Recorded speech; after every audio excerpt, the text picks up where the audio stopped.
ये जो गन्ने का खेत देख रहे हैं इसमें दोस्तों COLK 14201 वैरायटी मैंने बुआई किया है और जमाव तो काफ़ी ज़बरदस्त हुआ है, लेकिन पौधे की ग्रोथ उस हिसाब से नहीं होती है जैसा कि आपको मैं दूसरे खेत में दिखाऊंगा। हालांकि जमाव इसमें ज़बरदस्त हुआ है, अभी पौधा इसमें छोटा रहता है। गन्ना का पौधा शुरुआत में ठीक उसी तरह से आपको जमाव दिखाई पड़ेगा, पौधा आपको ठीक वैसे ही दिखाई पड़ेगा जैसी वैरायटी CO 8436 है, ठीक उसी तरह का आपको पौधा दिखाई पड़ेगा, सेम सब वैसा ही है। हालांकि अभी इसमें कल्लों का विकास नहीं हो रहा है, अभी केवल पौधा जमा है। 35-36 दिन अभी बुआई के हुए हैं और उस हिसाब से जमाव काफ़ी शानदार हुआ है। 2% से 3% कहीं कहीं पर ऐसा है जहां पर गन्ने का पौधा नहीं निकला है। ऐसा नहीं है कि वहां पर गन्ने का पौधा ख़राब हो चुका है या ख़राब हुई है, तो ऐसा कुछ नहीं है, लेकिन अभी वहां पर पौधा निकलना है। इसलिए दोस्तों मैंने सिंचाई कर दी जिससे पौधा जल्दी से जल्दी निकल पाए और जो अच्छी तरह जड़ों का विकास हो और जो रोग कीट से बचाव हो, जो खरपतवार हैं इनके लिए भी मैं दवाओं को यूज करने वाला हूँ। तो उसकी जानकारी दोस्तों आपको दूसरे चैनल पर मिलेगी, लिंक मैं डिस्क्रिप्शन में दे दूंगा या आई बटन में आपको लिंक मिल जाएगा, तो वहां से देख सकते हो। क्योंकि इस चैनल पे दोस्तों मैं ऐसी कोई जानकारी नहीं देने वाला हूं, केवल आपको कुछ ऐसी चीज़ें हैं जो आपके लिए महत्वपूर्ण हैं, उसी जानकारी को दोस्तों मैं इस वीडियो में आपको बताता हूं। तो ये आप देख सकते हैं जमाव काफ़ी बेहतर है, सब कुछ है, लेकिन पौधा छोटा है और थोड़ी मेहनत इसमें करने की ज़रूरत पड़ेगी। यानी 14201 जो गन्ने की किस्म है इसमें आपको मेहनत ज़्यादा करने की आवश्यकता पड़ती है, क्योंकि जिस तरह से आपने देखा CO 8436 है उसी तरह से COLK 14201 में आपको थोड़ी एक्स्ट्रा मेहनत करनी पड़ेगी। हालांकि पौधे के बढ़वार जो गन्ने की होती है वो जब बारिश होना चालू होगी उस टाइम पर होना चालू होगी, लेकिन इसमें आपको खाद उर्वरक आदि आपको थोड़े ज़्यादा देने पड़ेंगे, थोड़ी केयर और मेहनत आपको ज़्यादा करनी पड़ेगी। हालांकि इसमें मैंने चरी डाल रखी है तो आपको उसके भी पौधे दिखाई पड़ रहे होंगे, लेकिन आप देख सकते हैं कि काफ़ी शानदार तरीके से जमाव हुआ है। और दूसरा खेत जो है उसमें मैंने लगा रखा है CO 13235। अब CO 13235 और ये COLK 14201 सेम एक दिन मैंने बुआई किया है, लेकिन जमाव के मामले में देख सकते हो जैसे यहाँ पर तो जमाव हो चुका है और यहाँ पर बीच में नहीं अभी हुआ है। वहाँ पर कुछ एरिया भी, क्योंकि कहीं कहीं पर कोने किनारे पे डबल जब ट्रैक्टर घूमता है तो मिट्टी टाइट हो जाती, तो बाकी दोस्तों काफ़ी शानदार जमाव हो चुका है। मैं इसकी वीडियो पहले लाने वाला था लेकिन किसी कारण से नहीं आ पाई। किसान भाइयों मैं दूसरे खेत में आ गया हूं, वहां पर आप देख सकते हैं उसमें COLK 14201 गन्ने की बुआई की है, उसका आप जमाव देखा और सेम उसी दिन इस खेत को भी मैंने बुआई किया है। इसमें जो वैरायटी बुआई की गई है वो CO 13235 है और CO 13235 में आप जमाव इसमें भी देख सकते हैं, काफ़ी शानदार जमाव हुआ है, काफ़ी अच्छा जमाव हुआ है, पौधा उससे अच्छी तरह से ग्रोथ कर रहा है। और आपको यहाँ पर दिखा दें तो जमाव के मामले में जर्मिनेशन दोस्तों काफ़ी शानदार हुआ है। और यहाँ पर हम ऐसा नहीं कह सकते हैं कि उसका जमाव बेहतर है या इसका जमाव बेहतर है, दोनों का जमाव सेम एक तरह का हुआ है। मात्र 2 से 4% जैसे यहाँ पर आप देख सकते हैं कुछ जगह ऐसी हैं जहाँ पर पौधे अभी नहीं निकले हैं।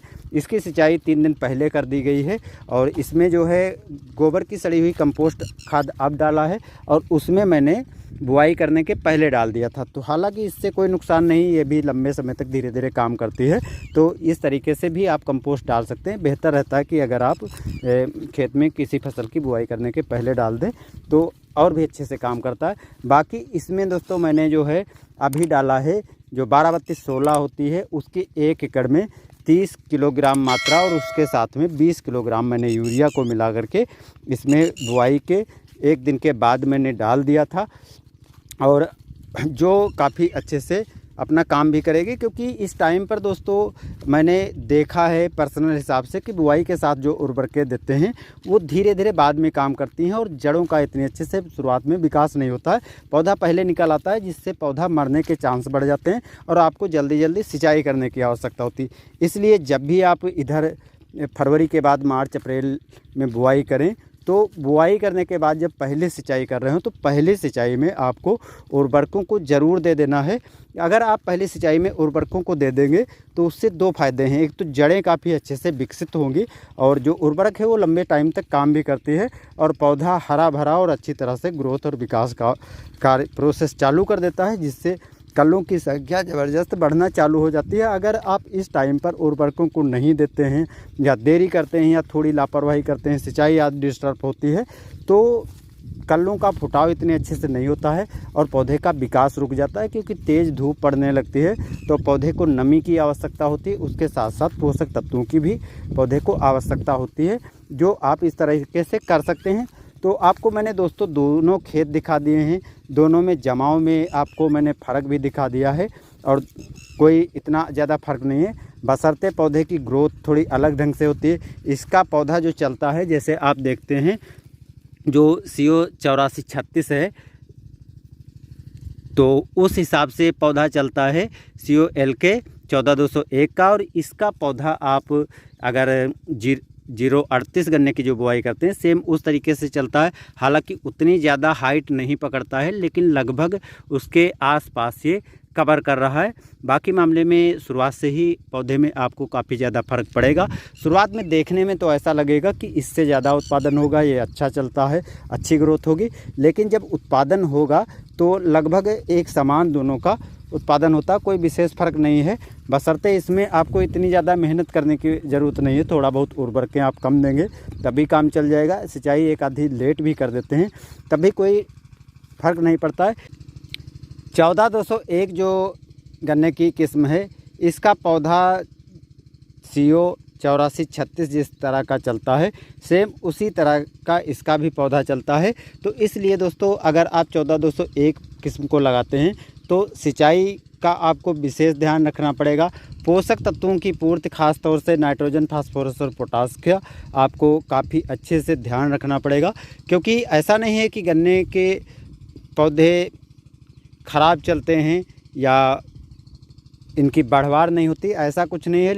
शुरुआत में आपको कोई फ़र्क नहीं पड़ेगा कि आपने 8436 गन्ने की बुआई की है या 14201 की बुआई की है, तो उस हिसाब से शुरुआत में पौधा इतना अच्छे से आपको नहीं दिखाई पड़ेगा ग्रोथ आदि का। लेकिन जब आप उर्वरकों की पूर्ति और सही तरीके से पोषक तत्वों को देंगे, कीट आदि की रोकथाम के लिए व्यवस्था कर लेंगे, तो बाद में जब बारिश आदि का टाइम होता है तो उस टाइम से ये अपनी ग्रोथ में आता है और पौधे की हाइट बढ़ना चालू हो जाती है, जिस हिसाब से ये करीब करीब 9 से 10 फीट तक गन्ने की हाइट हो जाती है और गन्ने का जो उत्पादन है वो भी आपको काफ़ी अच्छा मिल जाता है। 60 से 80 कुंतल तक आपको एक बीघे में उत्पादन मिल जाएगा। बस दोस्तों, ये जानकारी आपको कैसी लगी कमेंट में ज़रूर बताइएगा। मिलते हैं नए वीडियो में, धन्यवाद।